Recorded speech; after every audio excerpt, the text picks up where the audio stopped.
Hello, good evening. Welcome to Ubuntu channel. Today, the 8th of September. It's a new month, but we continue with our program. Every Friday, we bring to you a program we call Ubuntu Sports, and I'm joined by Lameck and Abia to discuss on what is happening, what is the latest in terms of Zambian football. Green Buffaloes was in action today in Kosafa, playing the third and fourth. We'll talk about that. There are a lot of changes at NKANA Stadium. We hear there's a new coach. We'll be discussing on that, and also the friendly games concerning the Copper Queens after coming back from World Cup. What FIFA has organized some friendly games. Good evening, gents. Welcome to Ubuntu Sports. Let me start with you, Lameck. How was your week? Welcome to another edition of Ubuntu Sports. Yeah, good evening, Reuben, and good evening to everyone watching us. It's another beautiful Friday where we get to speak about Zambian football and the happenings around. It has been a beautiful week, and we look forward to talking about what has been happening throughout the week. All right.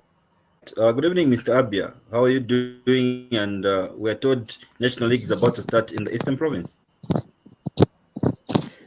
Thank you so much, Reuben. Yes, indeed, National League is about to start, and Isampulungu Youth visiting Chipata United in the next week, and we are ready for DK.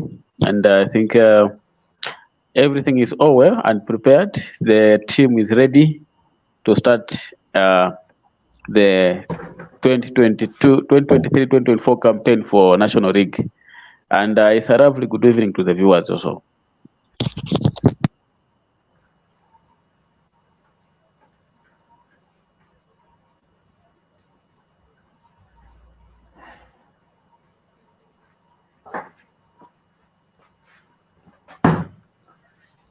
All right, Lameck, are you still there? Yes, I'm here, Reuben.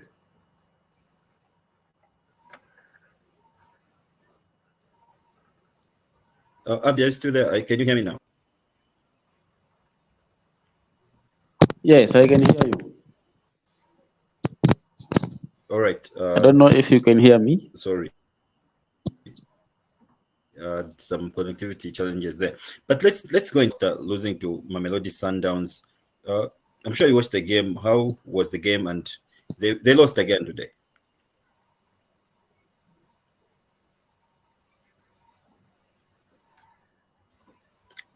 It was a difficult match for Green Buffaloes.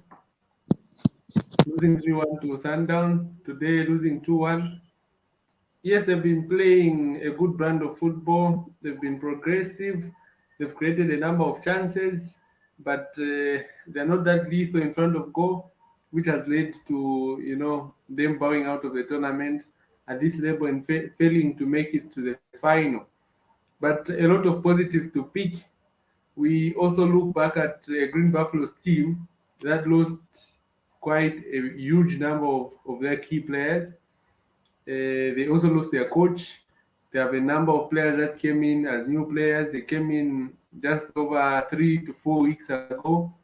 So it was a team under construction. It had a lot of young players.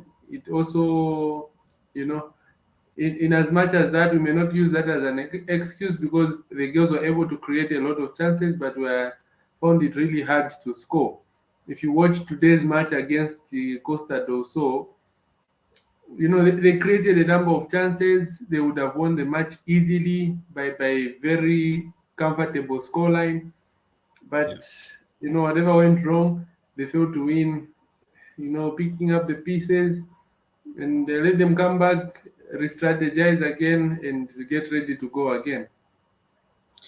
Mr. Abia, we thought with the coming in of people like Mapepa, we thought that would strengthen the Green Buffaloes team. Do you think they had an impact in the games that they played so far at Kosafa tournament for Green Buffalo? I don't know if you can hear me. Yes, we can. All right. Thank you. For the game that I have watched, it's 3 games, and this one was the 4th game. And I'm sure I haven't seen much contribution from these superstars of ours. You know, defense was very, very weak. Midfield not so strong. You know, if we are struggling to beat clubs from our neighboring countries, then we have a problem because our biggest opponent right now, the team that we can say this is a team that can beat GBFC, was Mamelodi Sundowns. But look now, we are even losing to the team that we are not even expected. But I feel also I want to encourage the football club here in Zambia, especially for women. When you are selling out players, let's find out replacement for those players. You can't sell minus replacement. Uh, Business in football, we are going to fail. So this is a failing. You know, we were at CAF Champions League last season, and today we are out. How can the team improve? We were champions last season, and this season we are not the champions. What is the problem? We need to promote ourselves so that when you are going to the tournament like this one, we need to show that here in Zambia, we are also a footballing nation. So I think the loss for GBFC and come out fourth in the tournament, I think they deserve it according to their performance, but they have a lot of work to do in terms of striking. Striking is not very sharp. I think they need something that can produce miracle in the Premier League, because right now the way I have seen their performance, they will struggle to beat teams like the Sparta girls here in Sparta. I'm just giving an example because this is a newly promoted side. So they need to be prepared, they need to be geared. Otherwise, midfield also is a letdown. The defense is not even sharp. And I don't know what is happening to our goalkeeper. I think there is no much improvement from our goalkeeper. I don't know whether it's a competition. It doesn't have competition in the team. I don't know, but I haven't seen much work from her because the goals that were being scored, that she has allowed, are the goals that can be prevented by a goalkeeper. So I don't know what is going on from our goalkeeper from GBFC. I think that goalkeeper need a serious competition for the team to go and improve. That's my submission, Reuben. Great, Mr. Abia. Let's look at what will be taking place tomorrow. Let's look at the Copper Queens. Sorry, I wanted to go to the game for Zambia versus Comoros, but before we do that, let's look at the clinched deal for the Copper Queens to play against Morocco, back-to-back games, friendly games. How do you make of this friendly match, Lameck? Do you think this is some profile that the Copper Queens should be engaged in, or maybe we need bigger teams, for example, teams in Europe that we met at the World Cup, or is this a team that we can say yes, this is good for our ladies? I think looking at the rankings, you know, Morocco is better ranked than us. So for me, we have a lot to learn. We can always learn from teams like Morocco. They are ahead of us in terms of football development for women. In as much as we want to play the high level opposition, highly ranked teams, and all of that, you know, we don't need to neglect the fact that one of the reasons we are having this friendly is because of the upcoming Olympic qualifiers. So we may be playing teams that we may not face because we want to play an African team so that we get to feel how another team that may be in the ranks of that team can play when they faced us. So we may go and play, with all due respect to other nations, we may go and play these big teams in terms of women's football, but we may not learn so much in comparison to the assignment ahead. So The match for me, I think the idea behind it was so much to do with the assignment ahead of us, which is the Olympic qualifiers coming up. Overall, it's a beautiful, it's a beautiful and well thought, friendly, and arrangement.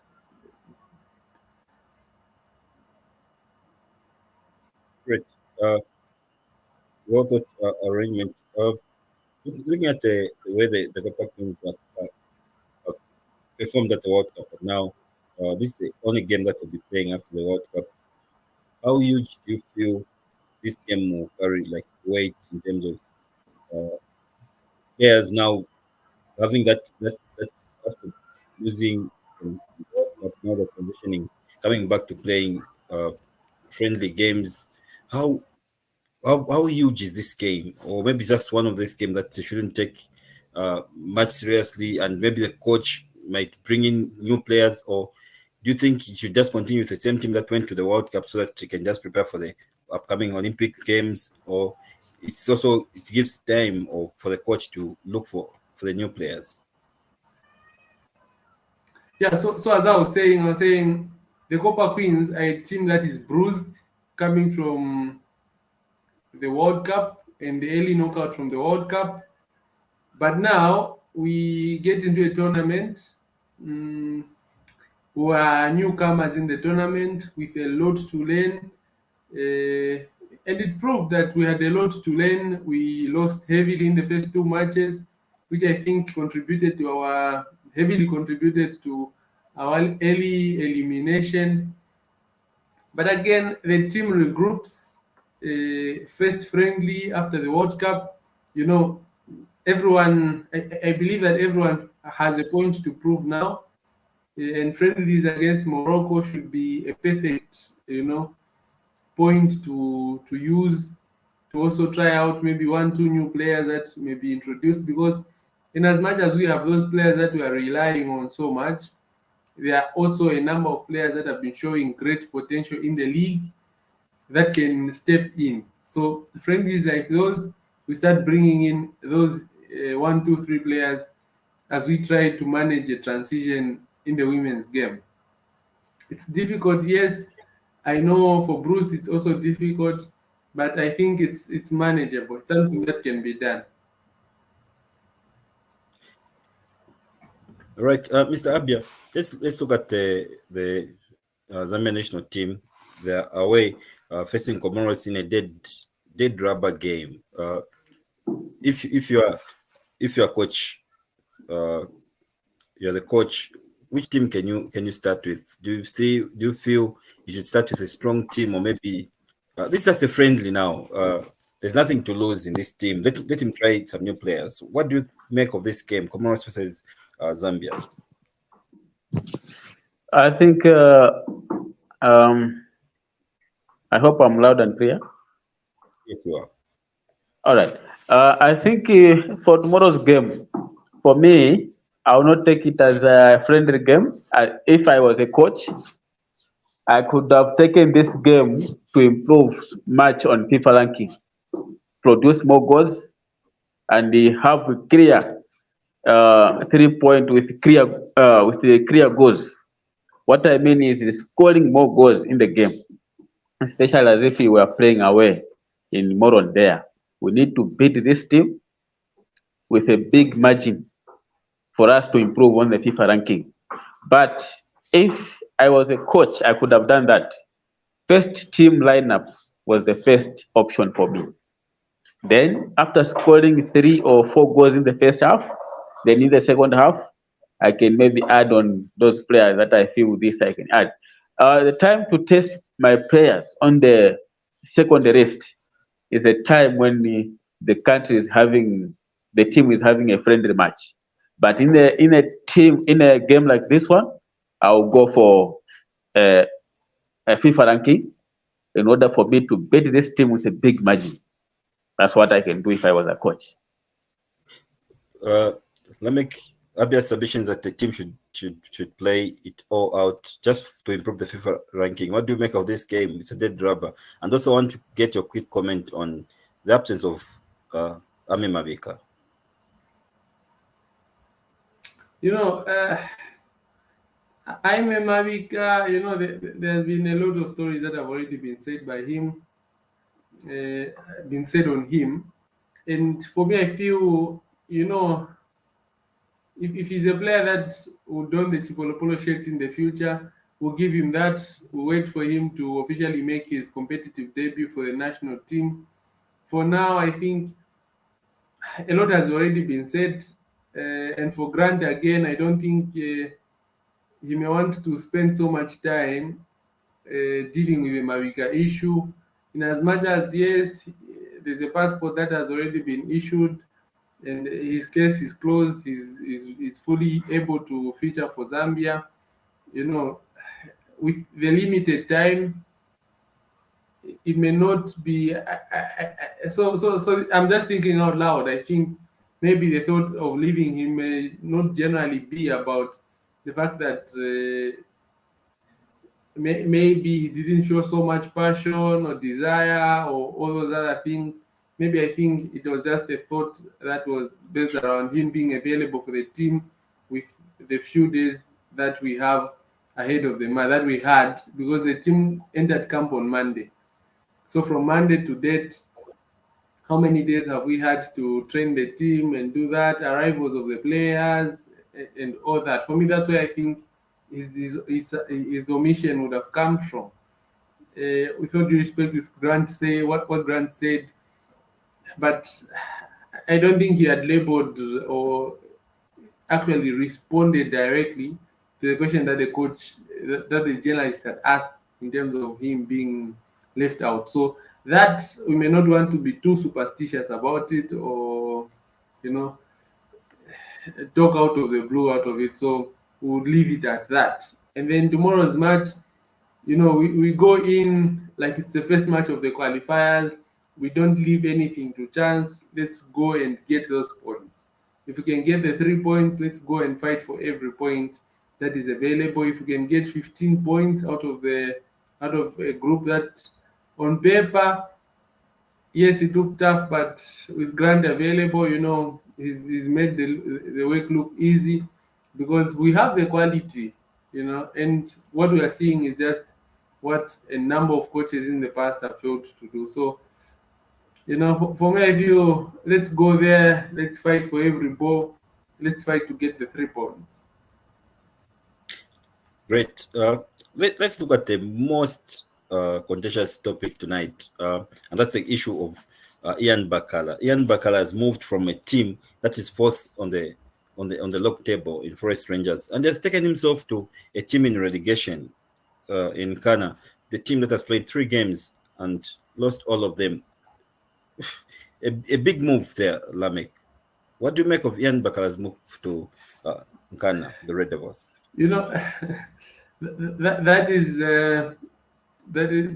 has been a hot topic this whole week, because it has been received with a lot of mixed emotions, a lot of mixed comments from fans from different clubs.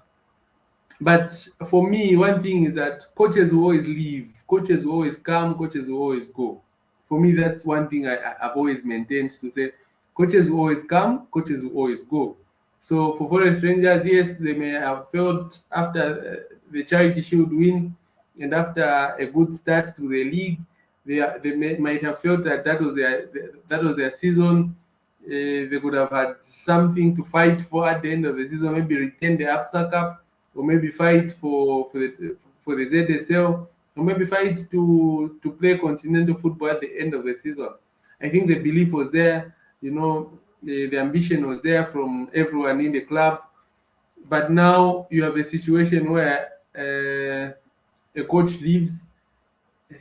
Him leaving may not be attributed to maybe him not being happy at the club. I think he was happy at the club. Everything was provided for him. But sometimes coaches will leave. Sometimes it's just about the money. You know, we may not want to beat around the bush and try to sugarcoat things. Sometimes it's all about the money. You know, even in your current job, like sometimes, you know, the reasoning behind is that sometimes you're in your current job and then you got an offer from another institution or another club that offers you 2 times what you're getting right now, 80-90% of us would easily change.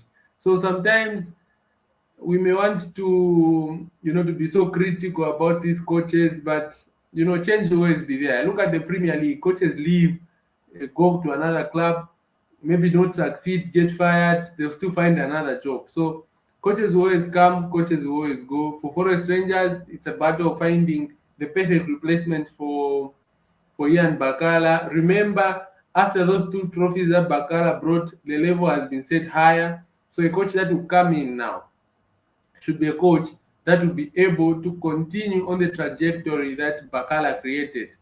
So he needs to be able to continue off where Bakala left. Nothing below will be accepted because the club has now set a new standard. They now know what it feels to win a trophy.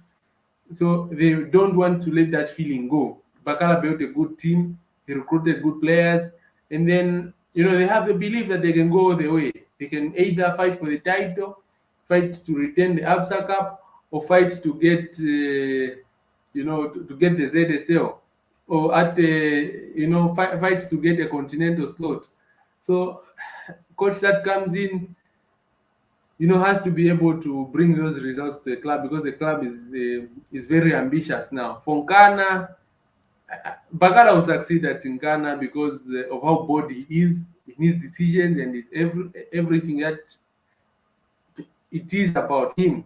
Another thing is that NKANA have the exco have let it all to the coach, so Bakala will have his own, he will have his own freedom to bring in whoever he wants to bring in. Whoever he feels may come and play football for him, he will come in and get that same player. The NKANA exco clearly mentioned that for them it's not about them getting the players, it's about the coach who will get the players that he wants, which I think is good for any coach out there. But again, coaches will come, coaches will always go. Comments will be said, no, it's a bad move, others say it's a good move, and all of that. But at the end of the day, we don't just need to look at the loyalty side of things. Sometimes we also have to look at the financial side of things. Because, at the end of the day, people do what they do for the money. They do the jobs that they do for the money. The passion may be there, but at the end of the day, one of the motivations is that it has to be for the right amount. Sometimes you would have succeeded in something and then feel that your level or your value has gone higher. And then you had a club that hasn't matched the value that you feel you are at. And then you have another club that is promising to give you something that matches what you think your value is. So those are some of the changes that come from the coaches, from players, and all of that. Not because they want to leave, but sometimes it's just about the money. Sometimes it's about a change of environment and all of that. But for me, I wish Bakala the best. I think he'll succeed at NKANA. And him leaving I feel it was a good move for himself and for NKANA as well. All right, Mr. Abia, you've had the changes at your club. Coach Shambesh is gone. Now we have Ian Bakala. Are you in support of that? And how is the mood of the NKANA fans with this news of Ian Bakala becoming the head coach now? Reuben, first of all, let me start by saying I was hoping for former FC Muza coach. Okay? That's the only coach I was hoping that NKANA will hire. But anyway, we have Ian Bakala in the house.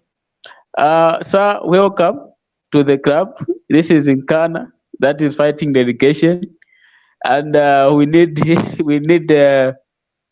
at least a bit of a redeemer, so to say, yes, because what is coming in front of us is not easy.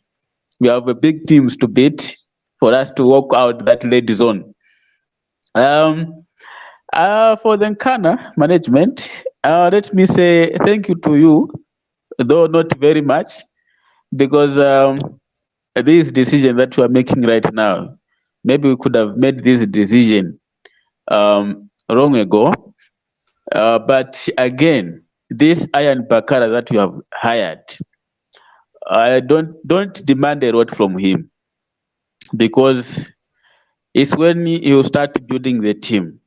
You know, this is the team that Ian Bakala has found is a skeleton team. What do I mean by a skeleton team? A lot of players that we are expecting that these players can help us, they are all left for other clubs and no replacement for them. So he needs to find himself the players that can fit in, and the players that also fit into his style of play. So let's not demand a lot from Ian Bakala until the transfer window opens in January. For now, let's support him as we are continuing with this campaign of moving out in the red zone. Sir, Ian Bakala, welcome back once more. As a soccer fan, I welcome you. That's my submission, Reuben. All right. I know this international week. A lot of games are international, but we've got 2 games that will be taking place tomorrow. Power Dynamos will be at home against Nkwazi for the rescheduled round 2. Your quick reaction on this, Lameck? I think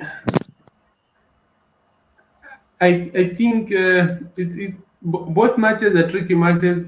Look at Nkwazi. Nkwazi have a 100% record. They've won both of their matches. In the top of the table, they're flying high. For Red Arrows are still, you know, they still have that sense of wanting to beat FC Moza.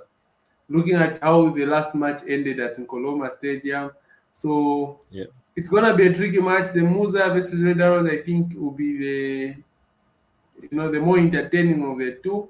Yes, Moza have had a good start, 4 points from a possible 6, which at the end of the day, when you look at it,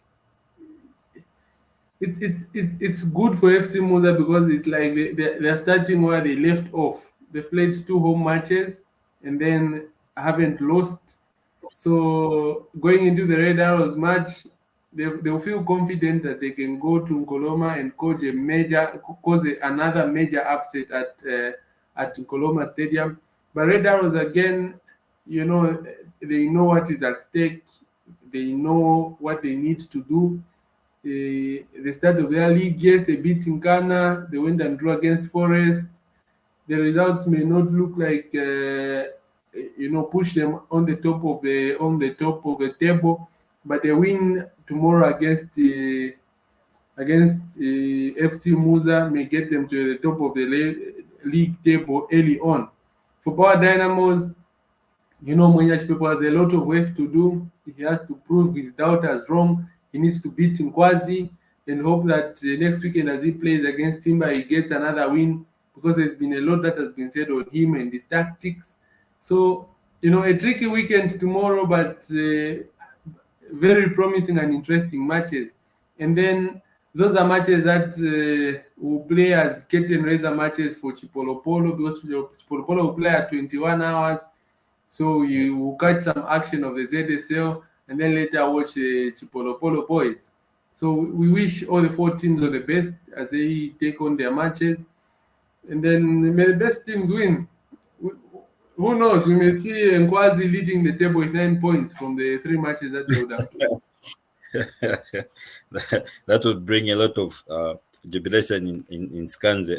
Mr. Abia, under a minute, I want to hear also from you your prediction of Power Dynamos against Nkwazi and Moza up against Red Arrows. Yeah, I think Red Arrows FC Moza will be a tough game. I think FC Moza has a better chance to beat Red Arrows because I've seen the way they perform in the continental games. Though what I have seen in Zambia is that when you are playing continental games, you also reserve powers in the Premier League. I don't know why, So let's hope for the better for FC Muza tomorrow. As for Power Dynamos, it's also not an easy game. I think if Nkwazi can win, can be a good thing. Singankale chintu cha Bruno Mading, Nkwazi will win. Because I don't think uh, the defense of Power Dynamos will going to deal with the striking force for Nkwazi. Maybe if they can produce that miracle which was dead long ago to